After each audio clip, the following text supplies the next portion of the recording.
So I've been wondering about how much video game construction can tell us about life itself here on our planet, the very nature of our existence. And I've been thinking for a long time that this idea of an inner being or a consciousness, or you could call it a soul, coming into a body is not like it's been portrayed in for so long in history, according to various authorities, various experts, various people in power who've told us that the purpose of consciousness coming here into a body in this experience is either, again, randomness, there's no reason to it, or the other explanation is that we are here to be tested and trialed and to prove ourselves in some kind of way. And in that particular model, that we're here to prove ourselves, consciousness comes into a body so that we can prove ourselves good and righteous and correct and true. It's an easy way to keep us feeling insufficient, to keep all of us feeling like we've always got to strive for more, more, more, and get better, better, better, and we're never going to be perfect unless we say and do exactly the right things that just happen to be coming through some leader, some authority who's told us those are the right things to do. Those are the right things to say. Yay, you got the check mark of approval. Never sat with me. I think it's bogus. And so I've held this alternative idea of what this existence is about. And again, this assumes that there is some kind of consciousness or spirit or soul that comes in and inhabits a body. And if that's the case, which I believe it is, then why? Like this world right now, if you look around, it seems so messed up. But think about video games for a minute. Even if you're not into video games, a lot of people are. And not all of them are just going and shooting people up. There are a lot of games that are about adventure, even solving puzzles, all sorts of different games. And there are not just video games, but real life games like card games and so on. In all of these games, in some sense, you take on a different persona to have an experience. So in, let's say, an online adventure game, why do we play that? Why would anybody play that? Because you get a chance to set aside whatever is going on and go into this world where you're a different person. You have these characteristics. You're in this world and you're solving puzzles, but the sort of risk level to yourself is relatively low, unless it's some kind of high stakes game. And you get to have challenges and adventure. And the best games, we actually grow and learn from them. We're not just shooting people up or whatever. I'm not saying that those are all bad. I've had my share when I was younger of playing even some of those games. Quake 3 was my personal favorite way back in the 90s, right? But we're all growing in some sense through many of the different kinds of games that are out there and learning and solving puzzles. So that's a starting point for my thinking about this game metaphor or game analogy. For if you think about pure consciousness, what pure consciousness potentially is, it's pure potentiality, but it's sort of unrealized potentiality. If you study quantum mechanics, which again, I have a physics degree, an official bona fide bachelor's degree in physics from a bona fide university, a big university. And what quantum mechanics really is about is this wave function, Schrodinger's wave equation, and the possibilities that represents, the potentiality that wave function represents. That quantum wave function says everything is potentiality, almost everything is possible. Not everything, because there are places where the probability of something happening are zero, but there are infinite places where the probability of something happening are non-zero. in the wave function. So it represents this potentiality, but it's unrealized potentiality.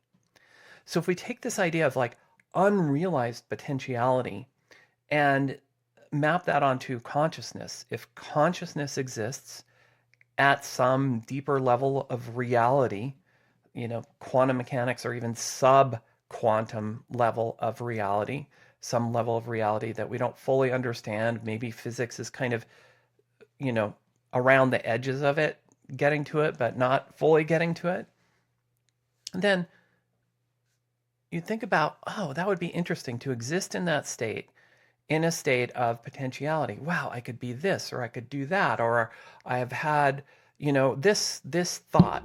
But think about if you just lived in your mind alone, and maybe with other minds. But that was your only existence, is like living in your mind with other minds. Everything's taken care of. You don't have any lack. You don't have any insufficiency.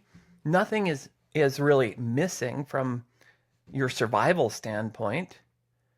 But, that's all you're there to do. You can imagine all sorts of things. You can think about things. You can converse with other consciousnesses, probably telepathically somehow. And you're just, and that's your existence.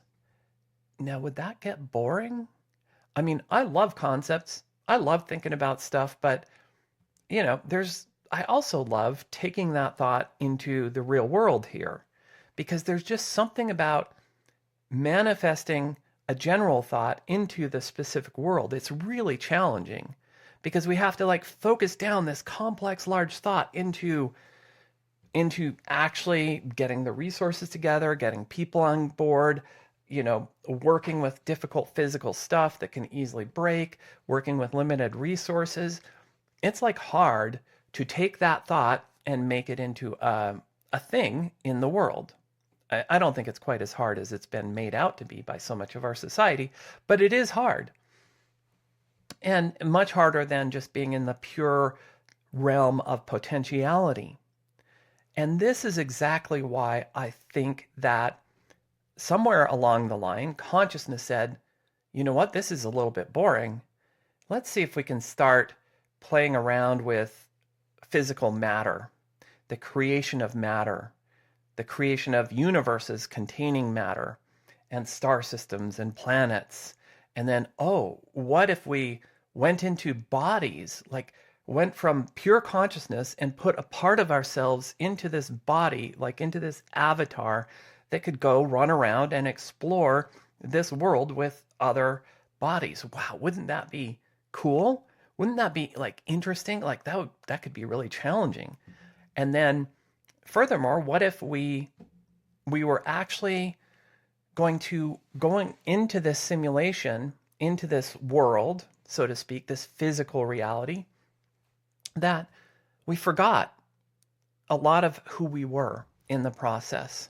Because knowing too much about who we are and knowing everything that we know, we can kind of just solve all of the problems right away because we have so much knowledge, so much potentiality here that it would be just too much. You like everybody would cheat and the game would still be sort of too easy because you would know the exact cheat codes and you would know everything about the game. So what if instead we put blinders on ourselves? We don't remember much about who we are. We come in intentionally to just play the game with two things. One is a deeper feeling of who we are, but not a rational thought of who we are, but a deeper feeling of who we are that's always there to guide us in the direction that was intended in coming in and participating in the game. And the second thing, what if there is other guidance that happens for us in the game because we're kind of blind to the true nature of our own existence in the game. We're blind to it, and we could easily get trapped in different problems, that there are ways that we can give, that the consciousness can give nudges to the players in the game, can give little nudges, can give like hints, essentially, to the players. So that's the model. And I recently shared that model of how I think this reality has come to be. By the way, it doesn't deny evolution. You could have a simulation that evolves from our perspective, for millions or billions or trillions of years. There's nothing that prevents the evolution of systems, the evolution of new life forms, or all of that kind of stuff in this model that I'm talking about. Nothing whatsoever. And by the way, it's not new to say, what if we live in a simulation? I've heard other people say that, but often they're like, well, it's just, it's just a manipulation. It's just advanced aliens, that got so far transcendent that they then like, or maybe an advanced AI, that it was like, okay, I'm going to create this simulation and, make these people run around and just do whatever. And the thing that I don't like about so many of those theories that I've heard, and I haven't carefully studied them, because I like to make things my own and really think through them on my own rather than just accept what other people say. I'm kind of anti-authority in that way. But I think the problem with those is often there's like a sense of like, well, we're just being manipulated, or we're just, whatever, peons here, rather than we are here by choice in this simulation because our consciousness decided to come here. Our consciousness said, wow, that looks interesting. Wow, I want that experience of being in this body, even if it's a tough and painful experience. I'm willing to go in and do that, to send a portion of my consciousness into this body, to go into this reality and explore, but knowing that, a part of me might get lost and might get off track and might have some real pain in this reality. I'm going to choose to do that because that's better for me than staying here in pure potentiality and not ever being able to experience physical manifestation of myself in any way. And so the point being that if you go to some of the people who are saying it's a simulation, it's kind of this mechanical or disempowered point of view quite often, which says that we don't have a choice in the matter. We're just pawns in somebody's simulation. And what I'm saying is, like, no, those of us who are here, some part of us, some deeper consciousness within us chose to be here and to send this piece of itself into this body to experience this. And you might say, well, why would they possibly do that, especially at a time when things are so chaotic, so messy, when so many people are in pain? And it's hard. And I'll address the deeper aspect of like pain and trauma separately. I have thoughts on that.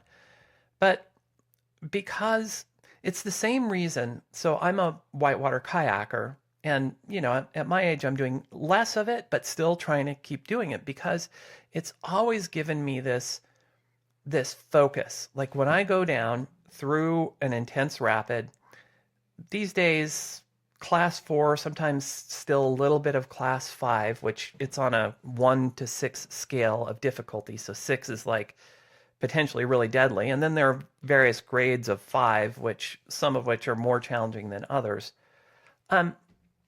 So it's pretty challenging stuff. And when I'm there, there's just this focus that happens because you put everything else aside and you're like, I'm focused, I'm here, I'm in it, and I'm doing this thing and seeing if I can make it through the rapid. And in doing that, often there's a lot of nerves, a lot of frustration. Sometimes you get, unintentionally something happens, you get flipped over, you get thrown against a rock, you get this, that, the other thing. And it's like, wow, like it's stuff can happen when you do that. But I and so many other people choose to do sports like that. We are willing to take on the risk for the challenge, the focus, and the experience of it.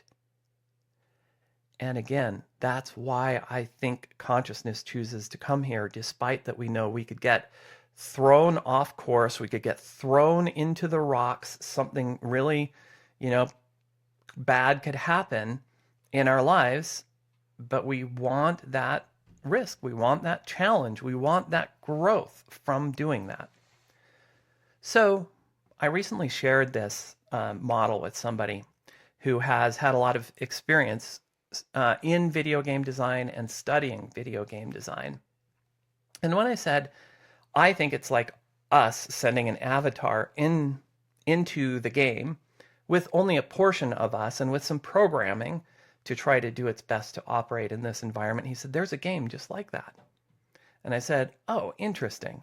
So then we went to the next layer of what I think's been going on in our simulation here, which is this designer and I talked about how in this game of life and in video games, and he said this happens in video games, when you have players that are not fully under your control, I mean avatars that are not fully under your control as the player, like they have autonomy, you can give them nudges, but they can do their own thing, that it happens where other players that he called grievers, literally grievers, other players who want to just dominate, who want to take over the game, who want to make the game more negative, who want to ruin the game for other players, they can capture the avatars of other players. They can literally attract the avatars into their world and convince the avatars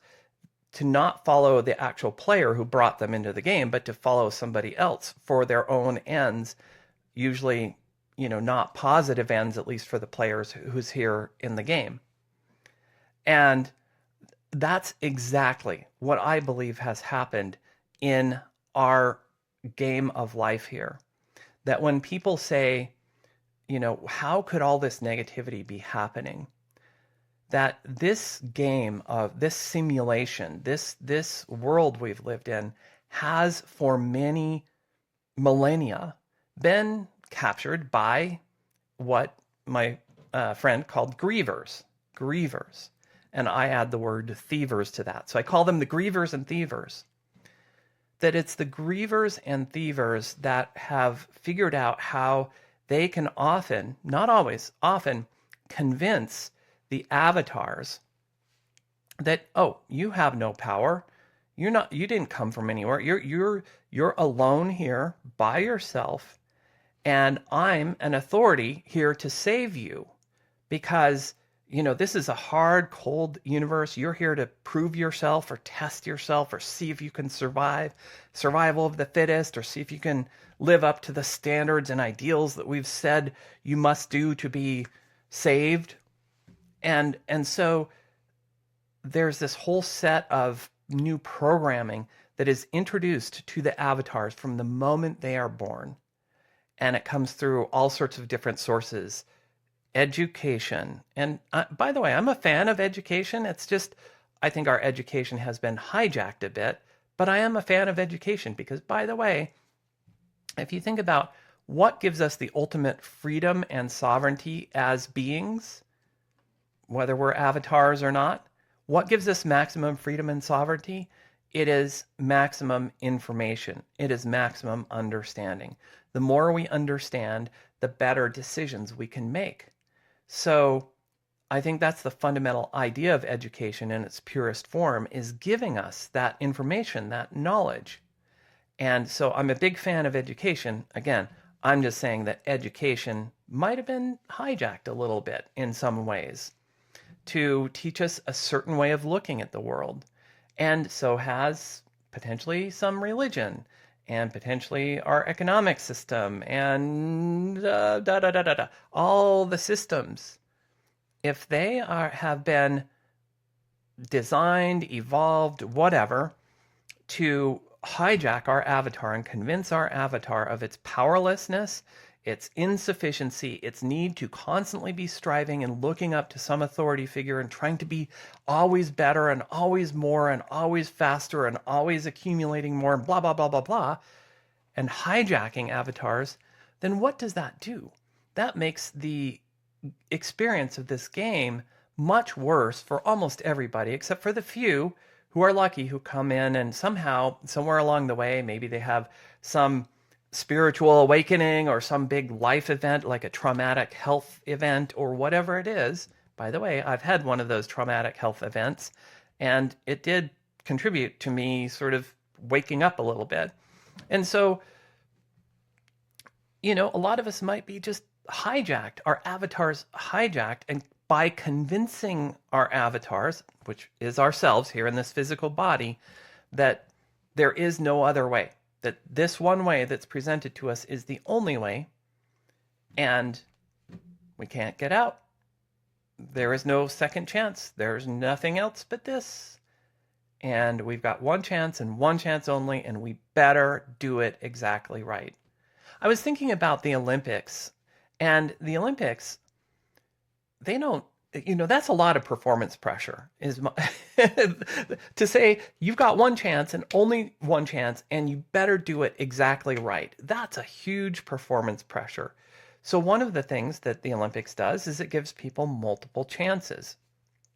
Even at the highest level, the medals competitions, people typically get 2 runs, whether that's kayaking or skiing or figure skating, whatever it is, they get multiple chances. That takes the pressure off a bit, because otherwise it's like mind, it screws up your mind, or at least for me. Every time I feel like I'm under this performance pressure, I screw things up.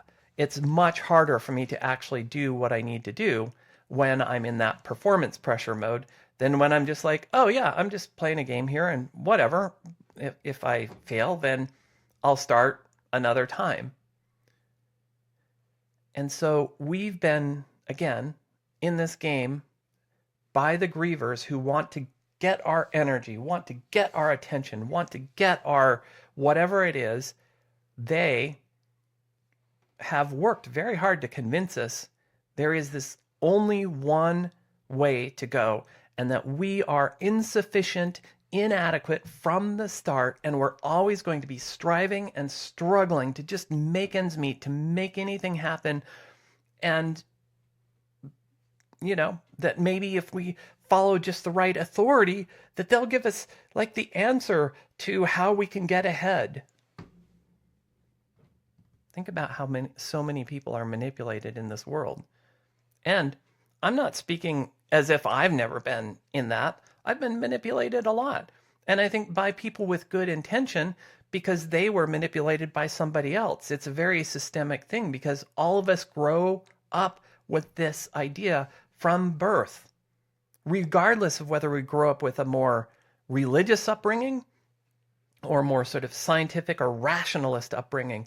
We're brought up with basically the same paradigm. We got this one chance, and we better do it right. Damn, that's a lot of pressure. What if we thought about it as this game? What if we thought about it as this game? And it's so funny to me that the game designer that I was talking to is like, yep, all of those things that you're talking about, which I thought just came from my own head, because I'm not a big gamer. I haven't played any games for years. I was like, this is amazing that like game designers, when they have multiplayer games, they have these same problems with like the Grievers and thieves and the people who want to take all of the resources for themselves, which makes the game just kind of lame for everybody else, because everybody in the game needs their own level of challenge. Like the ideal game for everyone is that the game is at the level of challenge that person is ready for, where their growth cycle, their learning cycle, their enjoyment cycle is just there. So if you're a beginner in the game and you get the biggest boss coming at you and you just die every time, that's no fun. That sucks. But if you're somebody who's been playing the game and you've played the game hundreds or thousands of times, you need that big boss sometimes to come at you, because otherwise, like, it gets boring because you've solved all of the easier puzzles already, right? So that's what I have a friend who teaches a kids kayaking camp, and that's what my friend calls the just right challenge. When she is teaching kids how to kayak, she literally makes sure that each one is only taken so far on the river and to the level of challenge that they are ready, that is just right for their to stretch them just a little bit, but not too much. Because what happens when you take new kayakers, and ask me how I know, when you take kayakers who are not ready for a certain level of challenge to that level of challenge, almost inevitably They say, nope, that was too much. That was too much challenge. Forget it. Like I'm quitting this kayaking thing, because usually they have a bad experience they're not ready for. So the just right challenge. And I think that's the thing, is that in this system of reality, the ideal is the just right challenge. But we're not meeting that ideal right now, because it's sort of like this grading challenge, this systemic challenge for everybody that has been created by a growing cadre of grievers and thievers who think, a lot of them might not necessarily be, quote, bad people. I mean, I think some actually are truly just negative. You could even call them evil, although I rarely use that word. That there are some who are truly evil. But there are many who just get caught up in that and think that is the only way to be. That I have to be extractive. I have to not take responsibility. I have to just try to take everything I can, but with no responsibility for doing any inner work or taking on, any whatever, taking responsibility, true responsibility. And by the way, this is not a political thing. This happens all across the political spectrum of people not taking responsibility. There are very few who really do take responsibility. I think one of the audiences that's strongest is this is actually the entrepreneurial audience, because entrepreneurs who truly start like solo businesses from scratch, not with like $1 billion in the bank that they got from venture capitalists and they automatically like have it all paid for. No, I think that's different. But actual entrepreneurs who start businesses from scratch, pulling themselves up by the bootstraps, you can't blame anything on anybody else. Like if it fails, it's on you as the entrepreneur. But that's a small minority of people on the planet right now. And I'm not trying to give blame, because again, I bought into that whole system. I was a part of it. I totally understand buying into it. And I also understand starting to take a different perspective and escaping it. And so I want to end this piece on good news, and then I'll go into more in a separate video. I think here's the good news. I believe that a critical juncture in this simulation, this thing that we call life, is happening. That critical juncture is what my friend about video games described as what they do. And by the way, I started by saying, I think this is happening in the world. And he said, oh yeah, we do that in the video game. And that is an actual literal split of the grievers and thievers from the rest of us who just want to have a higher quality experience in this game of life. The rest of us who just want to come here for the just right challenge for us, for our growth, for our development, for our well-being. That a literal, like, fork in the road, fork in the simulation is underway. And I'll tell you more about that metaphor next time. But it gives me hope. It gives me excitement that is happening, can happen, might happen, and that actually video game designers have already thought about this exact problem. What if the game has been taken over by the grievers and the thievers? And again, that's what I think has happened in our world, that it's not totally taken over, but it's headed that way. And fortunately, we may not be stuck going down that path. So I'll save that as a teaser for the next one. And by the way, as always, if you can give me a subscribe to get the word out there, a like, both of those really help. Comments do too, as well. So like, subscribe, comment, all of those help a lot. Watching until the end helps really promote this and get the word out there that there's an alternative way of thinking about these things. There really is. And the core to all of this, I just want to reemphasize, is self-empowerment. That we are powerful. We are not just pawns in this simulation. A part of us came here for a reason, to have this experience.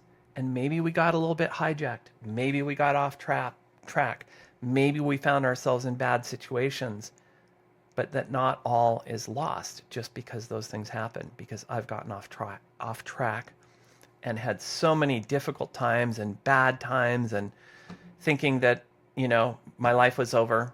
And, I'm still here so far and feeling more positive than ever despite what's going on out there. And I'm just trying to share that with you in hopes that that might help somebody else. All right. So this is Dr. Morgan Giddings, and I look forward to seeing you next time.